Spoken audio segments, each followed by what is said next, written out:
Soyez bénis, peuple de Dieu, de partout où vous nous suivez comme d'habitude. Que le Seigneur vous soit vraiment favorable au nom de Jésus-Christ. Une fois de plus, nous sommes là, bien-aimés dans le Seigneur, conduits par le Saint-Esprit, de venir libérer ce message qui a tellement duré depuis l'an 2006. Et bien-aimés dans le Seigneur, une vision qui ne faisait que continuer, bien-aimés dans le Seigneur.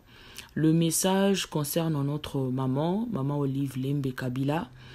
Bien-aimé, c'est depuis 2006, par la grâce du Seigneur, aujourd'hui, que le Saint-Esprit m'a convaincu de pouvoir lui livrer ce message parce que, après avoir tenté plusieurs fois de gens proches de maman Olive, des gens qui sont vraiment alors proches, mais hélas, comme nous connaissons les réalités de notre pays, personne ne peut te donner les coordonnées pour donner ce message. Alors, par la grâce du Seigneur, aujourd'hui touché par le Saint-Esprit, après plusieurs années, ça fait exactement 15 ans que je reçois le même message et ça se répète dans de façons différentes. En fait, le message, chaque fois que je dormais, je me voyais enlevée et je me trouvais dans une maison que je ne connaissais pas de gens. Et chaque fois, il y avait une femme qui venait qui envoyait de gens venir me nourrir dans cette chambre-là.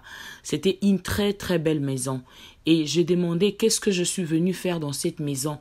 Il y avait une voix d'une femme qui me disait, je voyais quand même la couleur de la femme, elle était la peau blanche, qui me disait que tu es là pour prier pour moi, tu es là pour prier pour moi. Alors je ne connaissais pas c'était qui. Au fur et à mesure que les années passaient, bien aimé, je commençais à voir maman Olive qui venait et disait « N'aie pas peur, tu es ici pour me protéger dans ta prière et tu es censé aller faire sans que tu t'inquiètes de quelque chose.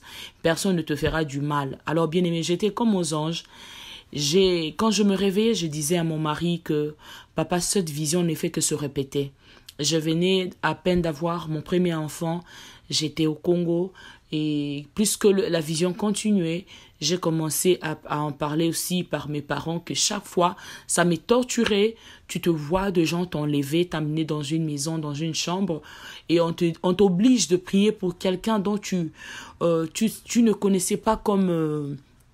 tu peux dire qu'on avait une relation pour que je puisse commencer à prier pour elle. Mais elle me suppliait chaque fois, elle me disait, prie pour moi. Tu es là pour prier pour moi, tu es là pour intercéder pour moi. Alors bien aimé, après des années, il m'est arrivé maintenant, je n'avais plus peur de cette vision. J'ai commencé maintenant à prier pour maman Olive. Je commençais à prier les années passées. Elle me dit, tu es là pour moi et je priais. Bien aimé, la vision ne s'arrêtait plus seulement au niveau de la vision et c'était devenu comme ma responsabilité de prier pour cette femme chaque fois que j'en avais l'occasion de prier pour elle.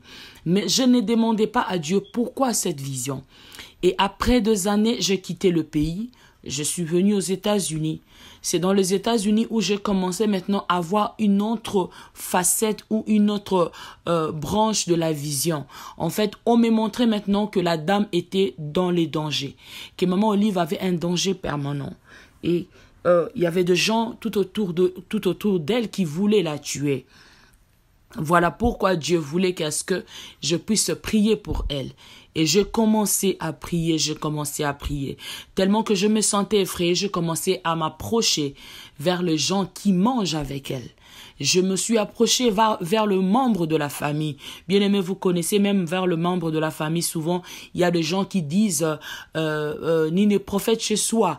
Bien aimé, je commençais à chercher et j'ai vu que hélas, personne ne peut me donner les numéros de maman Olive parce que les gens ont toujours tendance de croire que parce que il y a de faux serviteurs, de faux prophètes qui s'approchent. Donc, quand toi aussi tu t'approches, c'est pour demander quelque chose. Bien aimé, le feu va arriver. J'ai vu cette maman être tuée par son entourage. Et j'ai demandé, je disais, comment vous pouvez vous taire par une personne ou une mère qui vous nourrit et vous ne voulez pas qu'on puisse la transmettre le message. Bien aimé, je ne peux pas dire tous les messages, mais le temps arrive à la fin. J'ai voulu aujourd'hui, par la conviction du Saint-Esprit, mettre ce vidéo au vu de tout le monde, afin que si quelqu'un peut nous aider à atteindre maman Olive, parce que avec la maladie qui va venir dans sa vie, il n'y aura personne qui peut la sauver. Personne, bien-aimé. Seul Jésus peut la sauver et la guérir de cet empoisonnement que son entourage peut causer à sa santé. Que Dieu vous bénisse. Shalom.